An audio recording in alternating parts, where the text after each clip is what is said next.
प्रधानमंत्री नरेंद्र मोदी G7 शिखर सम्मेलन के लिए आज जर्मनी के दौरे पर जाने वाले। इस संबंध में विदेश सचिव विनय ने बताया कि जर्मनी के चांसलर ओलाफ स्कोल्स के निमंत्रण पर प्रधानमंत्री मोदी आज देर रात जर्मनी के लिए निकलेंगे। वहां वे G7 शिखर सम्मेलन में भाग लेंगे। साथ ही शिखर सम्मेलन में भाग लेने वाले देशों के नेताओं के साथ द्विपक्षीय बैठक और चर्चा भी करेंगे।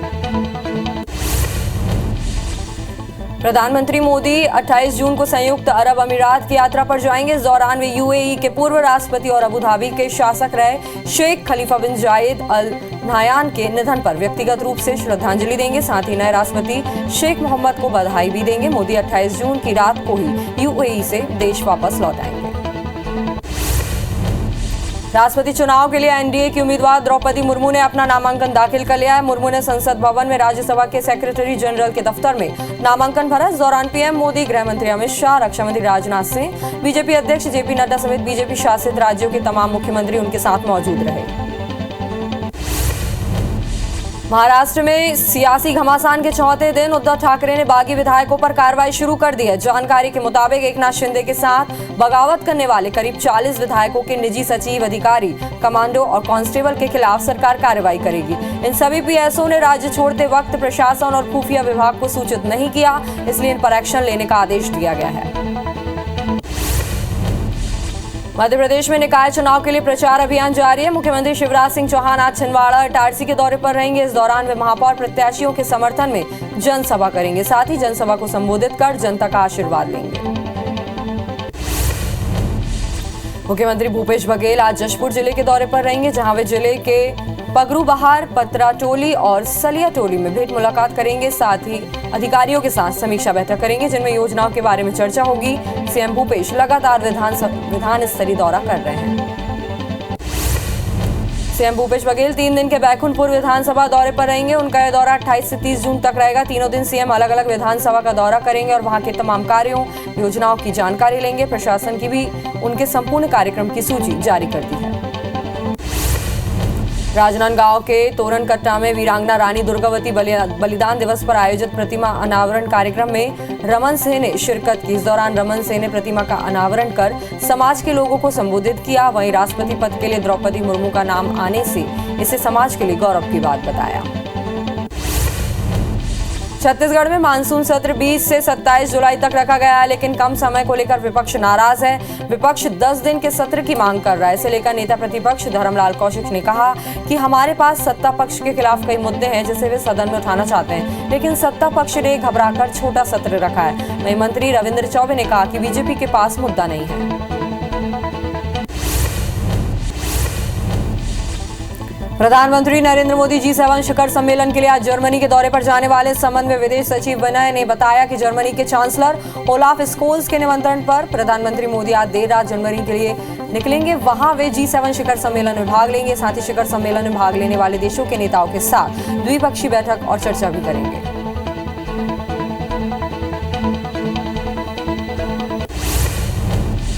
प्रधानमंत्री मोदी 28 जून को संयुक्त अरब अमीरात की यात्रा पर जाएंगे। इस दौरान वे यूएई के पूर्व राष्ट्रपति और अबू धाबी के शासक रहे शेख खलीफा बिन जायद के निधन पर व्यक्तिगत रूप से श्रद्धांजलि देंगे। साथ ही नए राष्ट्रपति शेख मोहम्मद को बधाई भी देंगे। मोदी 28 जून की रात को यूएई से देश वापस लौटेंगे। सरकार बचाने की जद्दोजहद में लगे शिवसेना प्रमुख उद्धव ठाकरे के लिए आज का दिन अहम है। दोपहर 1 बजे उन्होंने पार्टी की राष्ट्रीय कार्यकारिणी की मीटिंग बुलाई। उद्धव के बेटे आदित्य ठाकरे भी मुंबई में बड़ी रैली करेंगे। शाम को उद्धव लोगों को संबोधित करेंगे। इसके अलावा 16 बागी विधायकों को नोटिस भेजा जा सकता है। समाजवादी पार्टी के संरक्षक और यूपी के पूर्व मुख्यमंत्री मुलायम सिंह यादव की तबीयत बिगड़ गई है। उन्हें गुरुग्राम के मेदांता अस्पताल में भर्ती कराया गया है। पूर्व सीएम रूटीन चेकअप के लिए मेदांता अस्पताल गए थे, जहां उनकी अचानक तबीयत बिगड़ गई। इसके बाद उन्हें अस्पताल में भर्ती कराया गया। मध्य प्रदेश में पंचायत चुनाव का पहला चरण आज से शुरू हो गया है। पहले चरण के लिए आज सुबह 7 बजे से वोटिंग शुरू हो गई, जो दोपहर 3 बजे तक चलेगी। वोटिंग के लिए 27,049 मतदान केंद्र बनाए गए, जिसमें करीब 1,49,23,165 मतदाता अपने मताधिकार का प्रयोग कर रहे हैं। एमपी में निकाय चुनाव के लिए प्रचार अभियान जारी है। मुख्यमंत्री शिवराज सिंह चौहान आज छिंदवाड़ा और इटारसी के दौरे पर रहेंगे। इस दौरान वे महापौर प्रत्याशियों के समर्थन में जनसभा करेंगे। साथ ही जनसभा को संबोधित भी करेंगे। सीएम भूपेश बघेल आज से 2 दिवसीय जशपुर जिले के दौरे पर रहेंगे, जहां वे जिले के पगुरा बहार, पतराटोली और सलियाटोली में भेंट मुलाकात करेंगे। साथ ही अधिकारियों के साथ समीक्षा बैठक करेंगे। वहीं विकास कार्यों की सौगात भी देंगे। सीएम भूपेश बघेल 3 दिन के बैकुंठपुर विधानसभा दौरे पर रहेंगे। उनका यह दौरा 28 से 30 जून तक रहेगा। तीनों दिन सीएम अलग अलग विधानसभा का दौरा करेंगे और वहां के तमाम कार्यों योजनाओं की जानकारी लेंगे। प्रशासन ने भी उनके संपूर्ण कार्यक्रम की सूची जारी कर दी है। राजनांदगांव के तोरनकट्टा में वीरांगना रानी दुर्गावती बलिदान दिवस पर आयोजित प्रतिमा अनावरण कार्यक्रम में रमन सिंह ने शिरकत की। इस दौरान रमन सिंह ने प्रतिमा का अनावरण कर समाज के लोगों को संबोधित किया। वहीं राष्ट्रपति पद के लिए द्रौपदी मुर्मू का नाम आने से इसे समाज के लिए गौरव की बात बताया। छत्तीसगढ़ में मानसून सत्र 20 से 27 जुलाई तक रखा गया, लेकिन कम समय को लेकर विपक्ष नाराज है। विपक्ष 10 दिन के सत्र की मांग कर रहा है। इससे लेकर नेता प्रतिपक्ष धर्मलाल कौशिक ने कहा है कि हमारे पास सत्ता पक्ष के खिलाफ कई मुद्दे हैं जिसे वे सदन में उठाना चाहते हैं, लेकिन सत्ता पक्ष ने घबराकर छोटा सत्र रखा है। वहीं मंत्री रविंद्र चौबे ने कहा कि बीजेपी के पास मुद्दा नहीं है। महाराष्ट्र की मौजूदा राजनीतिक स्थिति और प्रदेश के नरवा योजना को लेकर नेता प्रतिपक्ष धर्मलाल कौशिक का बयान सामने आया है। कौशिक ने महाराष्ट्र की घटना को लेकर कहा है कि यह घटना अहंकार का परिणाम है। इतना अहंकार नहीं होना चाहिए कि अपने ही मंत्री अपने विधायकों से बात करना छोड़ दें। पूर्व मंत्री पीसी शर्मा ने बीजेपी पर अपराधियों को निकाय चुनाव में उम्मीदवार बनाने का आरोप लगाया। पीसी शर्मा ने कहा है कि इंदौर, सागर, टीकमगढ़ में अपराधियों को बीजेपी ने टिकट दिया है। कांग्रेस रोजाना बीजेपी के आपराधिक छवि के उम्मीदवारों का नाम उजागर करेगी। पूर्व मंत्री पीसी शर्मा के आरोप पर बीजेपी प्रदेश मंत्री रजनीश अग्रवाल ने पलटवार किया। रजनीश अग्रवाल ने निशाना साधते हुए कहा, जिनका अतीत से लेकर वर्तमान अपराधियों से भरा है वो ऐसी बात ना करे। जब कांग्रेस ऐसी बातें करते हैं तो लगता है 100 चूहे खाकर कांग्रेस हज को चली। छत्तीसगढ़ में कोरोना के नए मामले तेजी से बढ़ रहे हैं। प्रदेश में 24 घंटे के अंदर कोरोना के 82 नए मरीजों की पहचान हुई है, जिसमें सबसे ज्यादा मरीज राजधानी रायपुर में सामने आया। रायपुर में 32 और सरगुजा में 10 मरीज मिले हैं, जबकि 71 मरीज स्वस्थ हुए हैं, जिसके बाद एक्टिव मरीजों की संख्या 643 हो गई है। वहीं रायपुर में 173 और दुर्ग में 82 मरीजों का इलाज जारी है। कोरोना की फिर बढ़ती रफ्तार को देखते हुए बलरामपुर प्रशासन फिर अलर्ट हो गया है। जिला प्रशासन अब कैंप लगाकर वैक्सीनेशन के काम में तेजी ला रहा है। ऐसी कड़ी में प्रशासन की टीम ने स्वामी आत्मानंद स्कूल में कैंप लगाया और 12 से 18 साल के करीब 100 से अधिक बच्चों को वैक्सीनेशन किया गया। इस दौरान बच्चों में भी काफी उत्साह देखा गया। इंदौर में वैक्सीन डोज खराब होने के करीब पहुंच गए हैं। शहर में 2500 से अधिक डोज तो सिर्फ एक दिन बाद एक्सपायर होने वाले हैं। वहीं स्टोर किए हुए 1,10,000 डोज में से ज्यादातर अगले 1 या 2 महीने में खराब हो जाएंगे। ऐसे में डोज को बचाने की कवायद में अब स्वास्थ्य विभाग घर घर पहुंचेगा और लोगों को वैक्सीनेशन करेगा। राजिम के छुरा से Swami Atmanand English medium school का कलेक्टर प्रभात मालिक ने औचक निरीक्षण किया। इस दौरान धीमी गति से हो रहे निर्माण कार्य के लिए एसडीओ, आरईएस व प्राचार्य को नोटिस जारी किया है। साथ ही स्कूल में क्लास लगाने के लिए रूम की कमी को देखते हुए बैठक व्यवस्था हेतु समीपस्थ संस्था में क्लास संचालन की व्यवस्था बनाने के निर्देश दिए। दंतेवाड़ा में फास्ट ट्रैक कोर्ट ने नाबालिग से अनाचार मामले में सजा सुनाई है। न्यायालय इस मामले में दोषी अनिल कश्यप को 20 साल की कठोर कारावास की सजा सुनाई है। साथ ही 2000 रुपए के अर्थदंड से भी दंडित किया है। साल 2020 में आरोपी ने नाबालिग के साथ अनाचार किया था। मामले की रिपोर्ट कुआकोंडा थाने में दर्ज कराई गई थी। सरगुजा विश्वविद्यालय में नए कुलपति की नियुक्ति मामले पर हाईकोर्ट ने शासन और अशोक सिंह की अपील पर सुनवाई करते हुए मामला यथास्थिति बरकरार रखने के निर्देश दिए। उधर पूर्व स्थगन मिलने के बाद कार्यालय आ रहे हैं। वहीं विवि प्रशासन ने राजभवन से मार्गदर्शन मांगा है। धमतरी में एक बार फिर से सिटी बस जल्द चालू हो सकती है। निगम प्रशासन ने इसके लिए सरकार को पत्र लिखा है। निगम ने सरकार को पत्र लिखाकर जल्द बंद सिटी बसें संचालन करने की मांग करी है। बता दें कि कोरोना काल के समय से सिटी बस बंद पड़ी है। बीते 2 साल से सिटी बस बंद होने से यात्रियों को भारी परेशानी का सामना करना पड़ रहा था। मरवाई के पथर्री गांव के आदिवासी किसान इन दिनों परेशान है। दरअसल पथर्री गांव से नहर गुजरने के कारण कई आदिवासी किसानों की जमीन डूब गई है। सरकार ने मुआवजा देने का आश्वासन दिया था, लेकिन परेशान किसान दफ्तरों के कई बार चक्कर लगा चुके हैं। अब तक मुआवजा राशि नहीं मिली है। पखांजूर में कई खराब सड़क से लोग परेशान हैं। पुराना बाजार से संगम चौक तक जाने वाली सड़क बहुत जर्जर हो चुकी है। बीजेपी सरकार के दौरान कांग्रेस ने कई आंदोलन किए, लेकिन अब भी हालात जस के तस हैं। अस्पताल, स्कूल समेत कई जगह जाने के लिए लोग इसी अस्पताल का उपयोग करते हैं।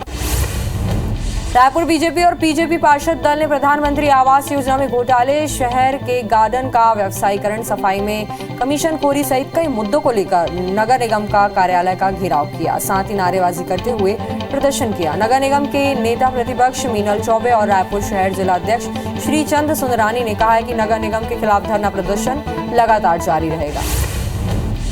महासमुंद के कोमा खान में अमात्य गोंड समाज के राजा के परिवार को अपशब्द कहने से नाराज आदिवासियों ने कोमा खान बस स्टैंड पर धरना दिया। आदिवासियों का कहना है कि 1 साल पहले राधा कृष्ण मंदिर से 5 चांदी के मुकुट चोरी हो गए थे, जिसके पीछे मंदिर के पुजारी का हाथ है। पुजारी पर कड़ी कार्रवाई की जानी चाहिए।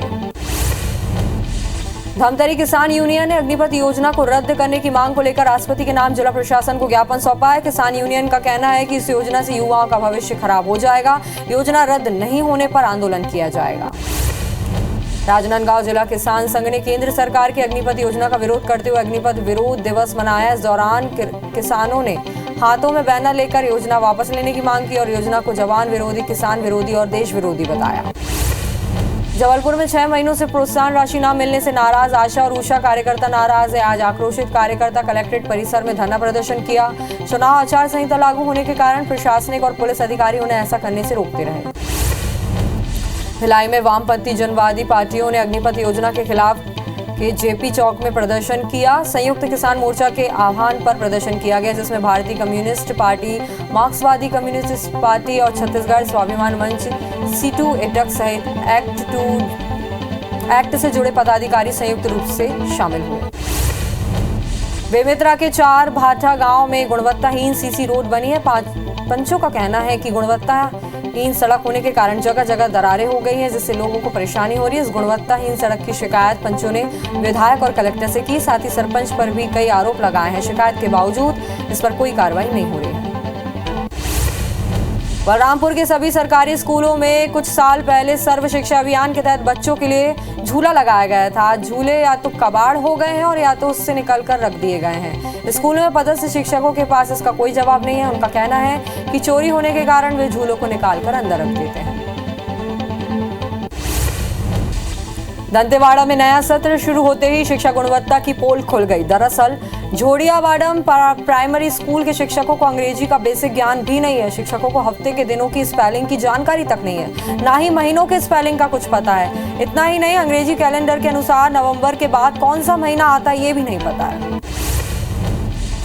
खेत में गड़े खंबे को हटाने के लिए देवभोग के एक किसान को कार्यालय का चक्कर काटना पड़ रहा है। किसान पिछले 8 साल से खेत में गड़े बिजली खंबे को हटाने के लिए संघर्ष कर रहा है। किसान का कहना है कि घर के ऊपर बिजली का तार होने से कभी भी कोई भी हादसा हो सकता है।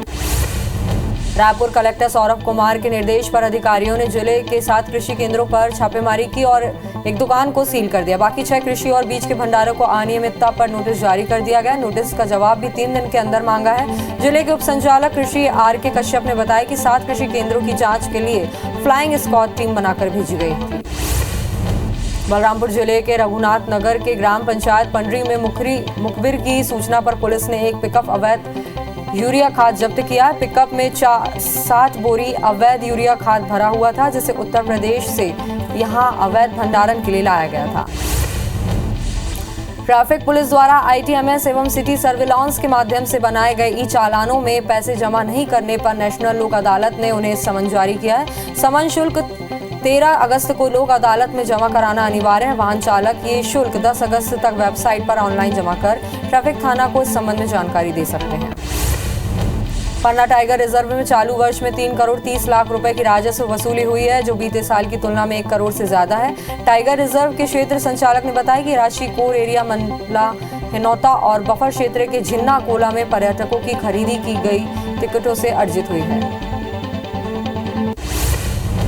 राजिम के छूरा ब्लॉक में अवैध ईंट निर्माण का मामला सामने आया है। ग्रामीणों ने सरकारी जमीन पर ईंट निर्माण कर और उससे पकाने के लिए जंगल की कटाई करने का आरोप लगाया है। ग्रामीणों का कहना है कि आरोपी ने खनिज विभाग से बिना परमिशन और NOC लिए ईंट निर्माण कर रहे हैं। शिकायत पर खनिज विभाग ने जांच कर कार्रवाई करने की बात कही है। मंडला जिला अस्पताल में बड़ी लापरवाही सामने आई है, जहां बुजुर्ग महिला को दूसरे ग्रुप का ब्लड चढ़ा दिया गया। मरीज को AB+ की जगह A+ ग्रुप का ब्लड चढ़ा दिया गया, जिसकी शिकायत मरीज के परिजनों ने अस्पताल प्रबंधन से की। साथ ही दोषियों के खिलाफ कार्रवाई की मांग की। जांजगीर चांपा के बिर्रा इलाके में 3 दिन से लापता युवती की लाश मिली है। पुलिस के मुताबिक युवती की हत्या कर लाश को तालाब में फेंका गया। युवती की लाश 2 बड़े पत्थर से बंधी मिली। फिलहाल पुलिस ने शव को कब्जे में लेकर मामले की जांच शुरू कर दी है।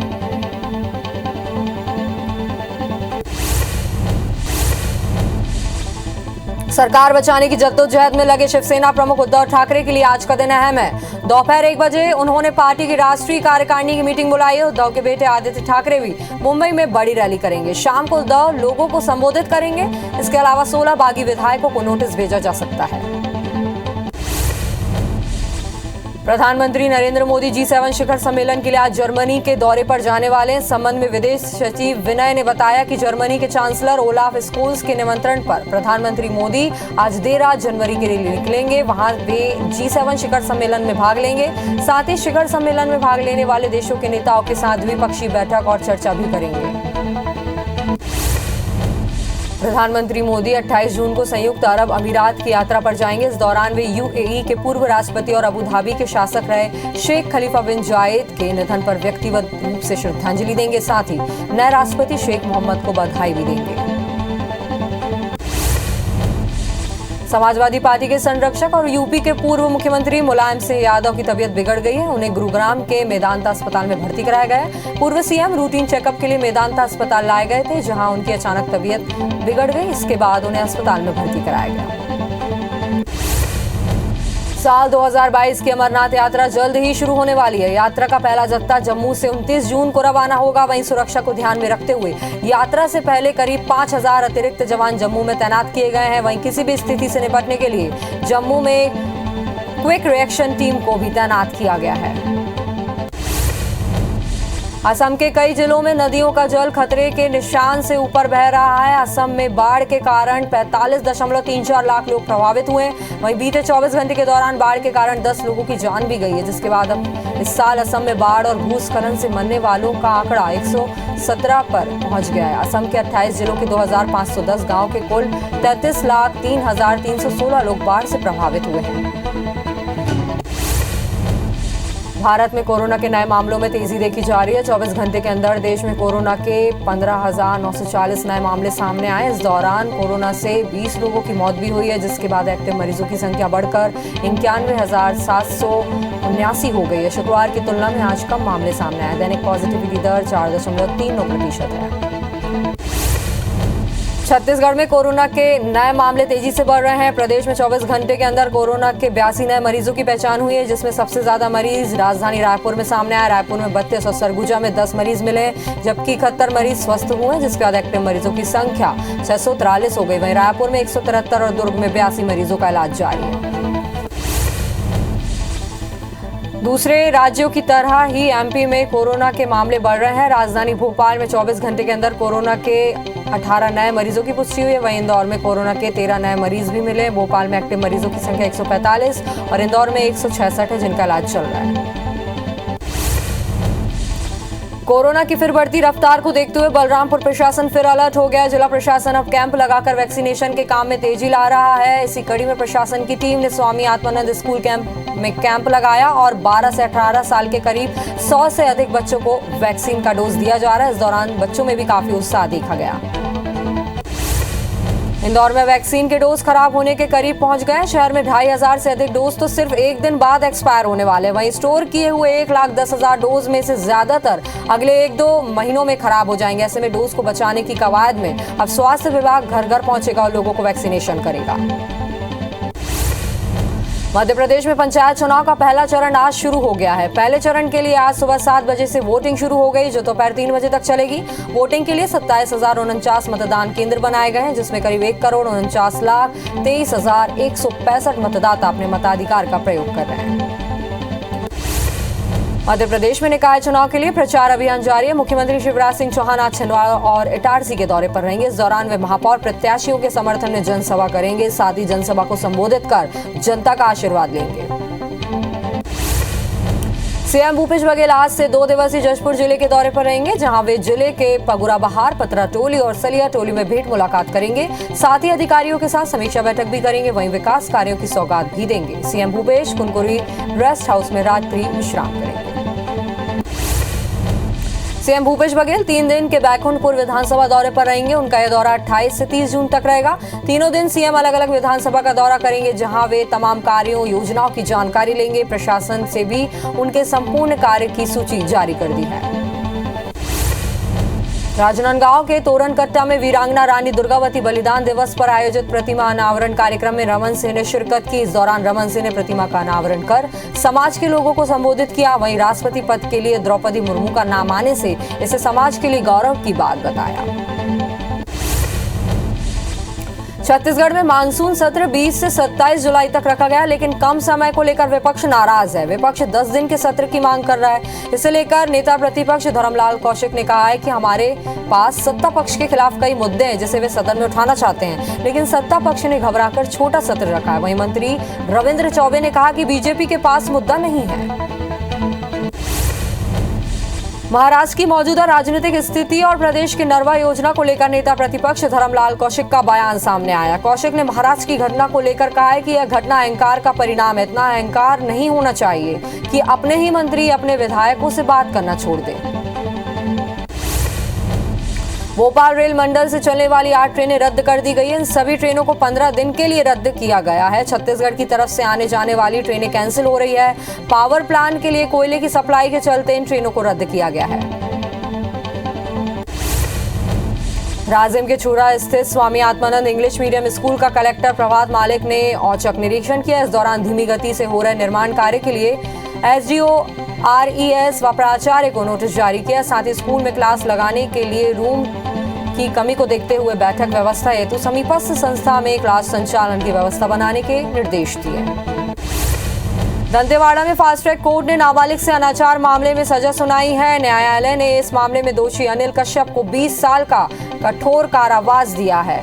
साथ ही 2000 रुपए का अर्थदंड भी दंडित किया है। साल 2020 में आरोपी ने नाबालिग के साथ अनाचार किया था। मामले की रिपोर्ट कुआंकोंडा थाने में दर्ज कराई गई थी। सरगुजा विश्वविद्यालय में नए कुलपति की नियुक्ति मामले पर हाईकोर्ट ने शासन और अशोक सिंह की अपील पर सुनवाई करते हुए मामला यथास्थिति बरकरार रखने के निर्देश दिए हैं। उधर पूर्व स्थगन मिलने के बाद कार्यालय आ रहे हैं। वहीं विवि प्रशासन ने राजभवन से मार्गदर्शन मांगा है। गौरतलब है कि कुलपति डॉक्टर प्रसाद 10 जुलाई को रिटायर भी हो रहे हैं। धमतरी में एक बार फिर से सिटी बस जल्द चालू हो सकती है। निगम प्रशासन ने इसके लिए सरकार को पत्र लिखा है। निगम ने सरकार को पत्र लिखकर जल्द बंद सिटी बसें संचालन करने की मांग की है। बता दें कि कोरोना काल के समय से सिटी बस बंद पड़ी है। बीते 2 साल से सिटी बस बंद होने से यात्रियों को काफी परेशानी हो रही है। फिर से सिटी बस संचालन से लोगों में राहत हो सकती है। मरवाई के पथर्री गांव के आदिवासी किसान इन दिनों परेशान है। दरअसल पथर्री गांव से नहर गुजरने के कारण कई आदिवासी किसानों की जमीन डूब गई है। सरकार ने मुआवजा देने का आश्वासन दिया था, लेकिन परेशान किसान दफ्तरों के कई बार चक्कर लगा चुके हैं। अब तक मुआवजा राशि नहीं मिली है। कुछ किसान फाइल आगे बढ़ाने पटवारी पर रिश्वत मांगने का आरोप लगा रहे हैं। पखांजूर में कई खराब सड़क से लोग परेशान हैं। पुराना बाजार से संगम चौक तक जाने वाली सड़क बहुत जर्जर हो चुकी है। बीजेपी सरकार के दौरान कांग्रेस ने कई आंदोलन किए, लेकिन अब भी हालत जस के तस है। अस्पताल, स्कूल समेत कई जगह जाने के लिए लोग इसी अस्पताल का उपयोग कर रहे हैं। रायपुर बीजेपी और बीजेपी पार्षद दल ने प्रधानमंत्री आवास योजना में घोटाले, शहर के गार्डन का व्यवसायीकरण, सफाई में कमीशन खोरी सहित कई मुद्दों को लेकर नगर निगम कार्यालय का घेराव किया। साथ ही नारेबाजी करते हुए प्रदर्शन किया। नगर निगम के नेता प्रतिपक्ष मीनल चौबे और रायपुर शहर जिला अध्यक्ष श्रीचंद सुंदरानी ने कहा कि नगर निगम के खिलाफ धरना प्रदर्शन लगातार जारी रहेगा। महासमुंद के कोमा खान में अमात्य गोंड समाज के राजा के परिवार को अपशब्द कहने से नाराज आदिवासियों ने कोमा खाना बस स्टैंड पर धरना दिया। आदिवासियों का कहना है कि 1 साल पहले राधा कृष्ण मंदिर से 5 चांदी के मुकुट चोरी हो गए थे, जिसके पीछे मंदिर के पुजारी का हाथ है। पुजारी पर कड़ी कार्रवाई की जानी चाहिए। धमतरी किसान यूनियन ने अग्निपथ योजना को रद्द करने की मांग को लेकर राष्ट्रपति के नाम जिला प्रशासन को ज्ञापन सौंपा है। किसान यूनियन का कहना है कि इस योजना से युवाओं का भविष्य खराब हो जाएगा। योजना रद्द नहीं होने पर आंदोलन किया जाएगा। राजनांदगांव जिला किसान संघ ने केंद्र सरकार की अग्निपथ योजना का विरोध करते हुए अग्निपथ विरोध दिवस मनाया। इस दौरान किसानों ने हाथों में बैनर लेकर योजना वापस लेने की मांग की है और योजना को जवान विरोधी, किसान विरोधी और देश विरोधी बताया है। जबलपुर में 6 महीनों से प्रोत्साहन राशि न मिलने से नाराज आशा और उषा कार्यकर्ता नाराज हैं। आज आक्रोशित कार्यकर्ता कलेक्ट्रेट परिसर में धरना प्रदर्शन किया। चुनाव आचार संहिता लागू होने के कारण प्रशासनिक और पुलिस अधिकारी उन्हें ऐसा करने से रोकते रहे।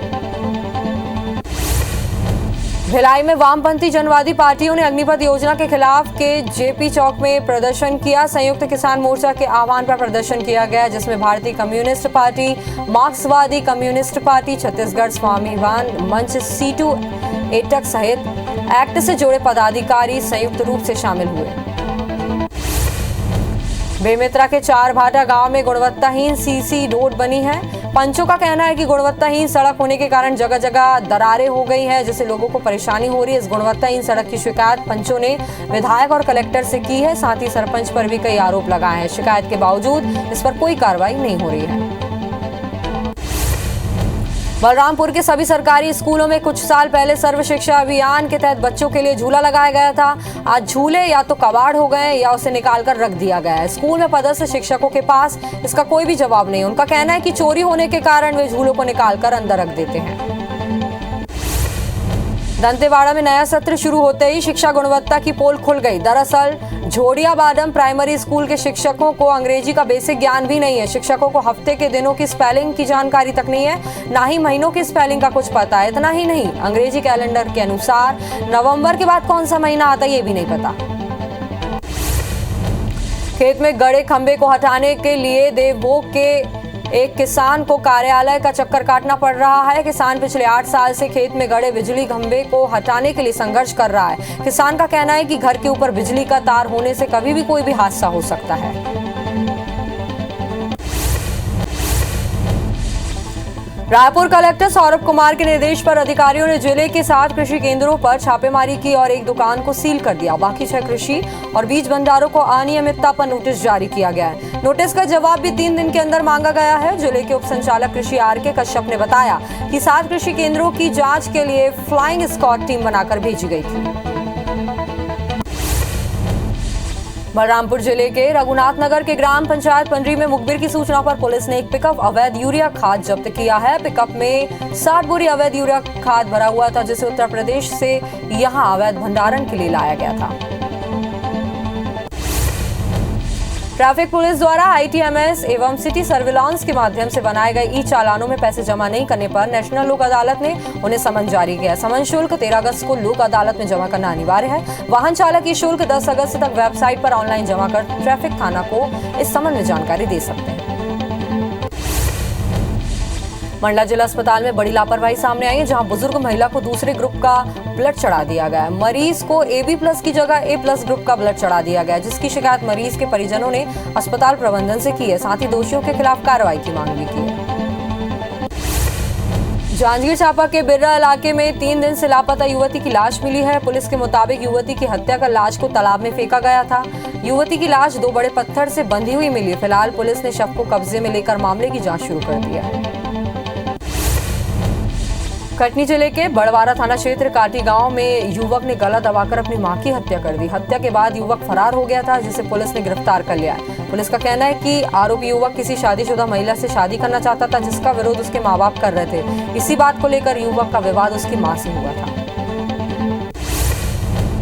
कोरबा जिले के ढेलवा गांव में पत्नी को दूसरे युवक के साथ देख पति ने अपनी पत्नी की हत्या कर दी। वहीं घटना के बाद पसान पुलिस ने आरोपी को गिरफ्तार कर लिया। मृतिका का गांव के ही दूसरे युवक के साथ अवैध संबंध था, लिहाजा गुस्से में आकर युवक ने हथौड़े से महिला के सिर पर वार कर दिया, जिससे महिला की मौके पर ही मौत हो गई।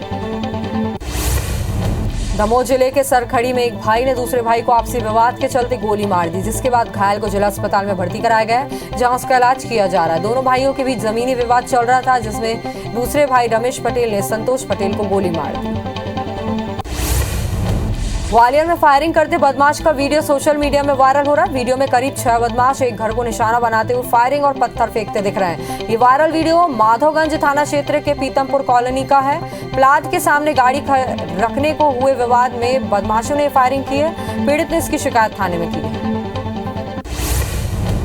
गौरेला में पत्नी को प्रताड़ित कर आत्महत्या के लिए उकसाने के आरोप में पुलिस ने कार्रवाई करते हुए आरोपी पति को गिरफ्तार किया है। पति के दूसरी औरत से संबंध होने की जानकारी लगने पर उसने विरोध किया, जिस पर आरोपी पति ने मारपीट की और लगातार प्रताड़ना से तंग आकर 2018 को महिला ने खुदकुशी कर ली थी।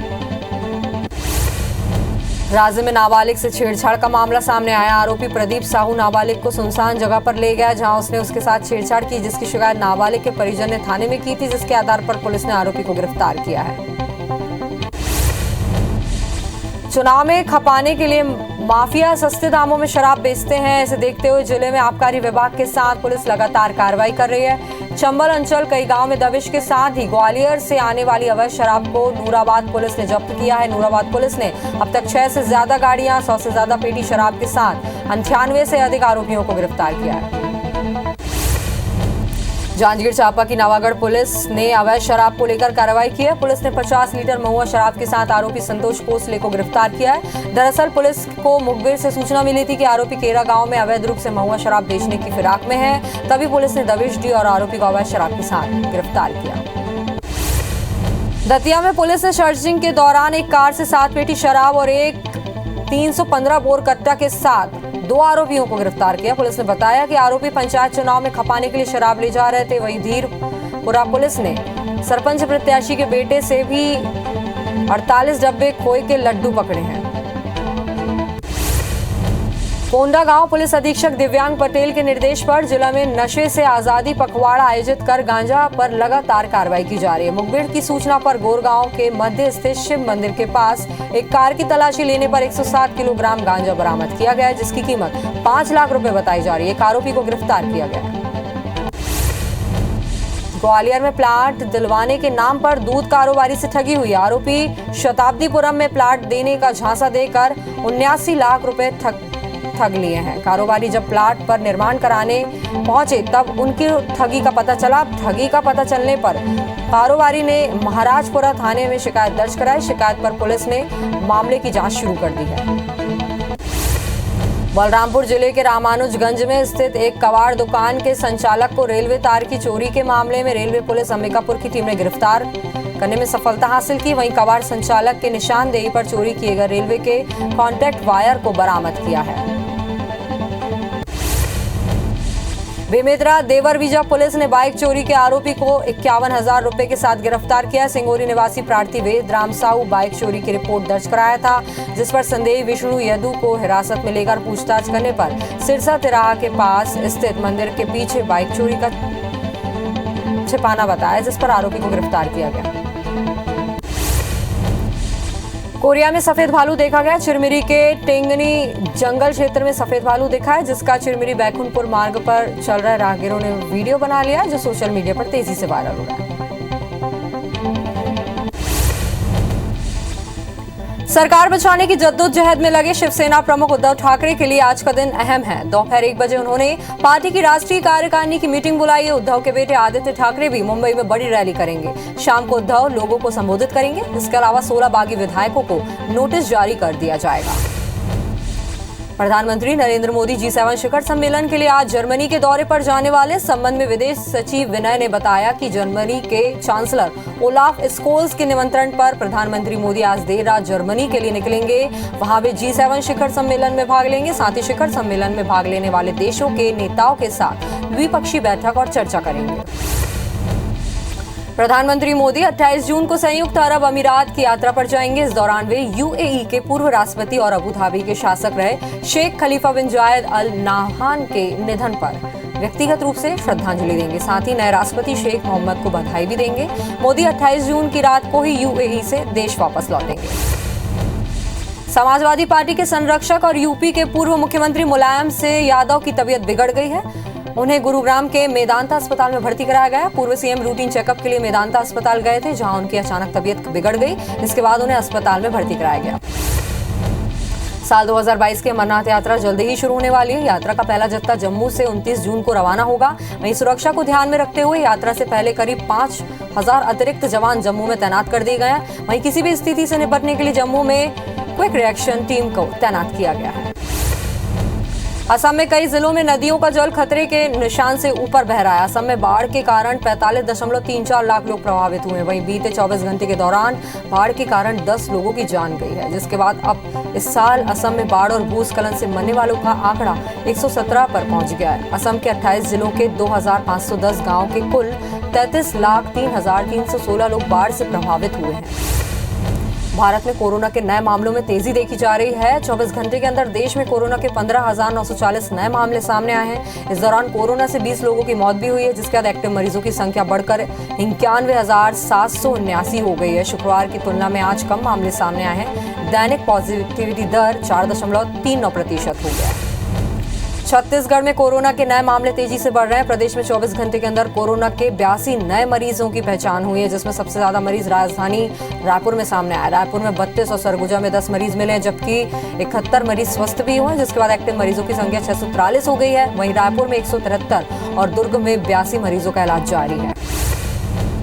कोरोना की फिर बढ़ती रफ्तार को देखते हुए बलरामपुर प्रशासन फिर अलर्ट मोड पर आ गया है। जिला प्रशासन अब कैंप लगाकर वैक्सीनेशन के काम में तेजी ला रहा है। इस कड़ी में प्रशासन की टीम ने स्वामी आत्मानंद स्कूल में कैंप लगाया और 12 से 18 साल के करीब 100 से अधिक बच्चों को वैक्सीनेशन किया। इस दौरान बच्चों में भी काफी उत्साह देखा गया।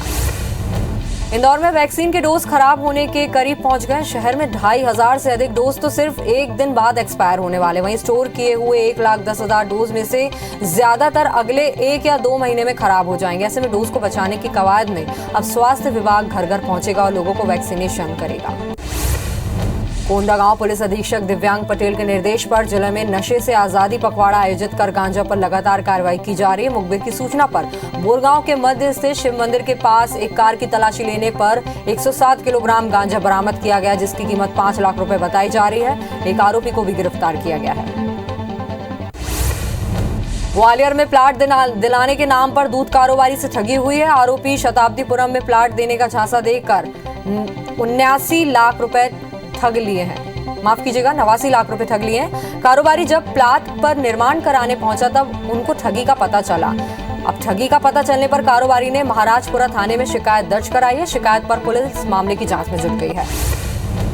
बलरामपुर जिले के रामानुजगंज में स्थित एक कबाड़ दुकान के संचालक को रेलवे तार की चोरी के मामले में रेलवे पुलिस अंबिकापुर की टीम ने गिरफ्तार करने में सफलता हासिल की है। वहीं कबाड़ संचालक की निशानदेही पर चोरी किए गए रेलवे के कॉन्टैक्ट वायर को भी बरामद किया गया है। बेमेतरा देवर बीजा पुलिस ने बाइक चोरी के आरोपी को 51,000 रुपए के साथ गिरफ्तार किया। सिंगोरी निवासी प्रार्थी वेद राम साहू बाइक चोरी की रिपोर्ट दर्ज कराया था, जिस पर संदेही विष्णु यदु को हिरासत में लेकर पूछताछ करने पर सिरसा तिराहा के पास स्थित मंदिर के पीछे बाइक चोरी कर छिपाना बताया गया, जिस पर आरोपी को गिरफ्तार किया गया। कोरिया में सफेद भालू देखा गया। चिरमिरी के टेंगनी जंगल क्षेत्र में सफेद भालू दिखा, जिसका चिरमिरी बैकुंठपुर मार्ग पर चल रहे राहगीरों ने वीडियो भी बना लिया, जो सोशल मीडिया पर तेजी से वायरल हो रहा है। बालोद में हाथियों ने जमकर उत्पात मचाया। 24 हाथियों का दल गुरूर वन परिक्षेत्र में मौजूद है, जिन्होंने गन्ने की फसलों को नुकसान पहुंचाया है। वहीं वन विभाग ने आसपास के 10 गांवों को अलर्ट कर दिया है। साथ ही ग्रामीणों को हाथियों से दूर रहने की भी हिदायत दी है। मध्य प्रदेश में गौरेला पहुंचे 2 हाथियों के दल ने गांगपुर में 2 घरों को नुकसान पहुंचाया। इस दौरान दीवार गिरने से एक महिला घायल हो गई है, जिसे अस्पताल में भर्ती कराया गया। फिलहाल वन अमला हाथियों की मूवमेंट पर नजर रखे हुए वन विभाग के मुताबिक हाथी गौरेला से मरवाही रेंज की ओर रवाना हो गए हैं।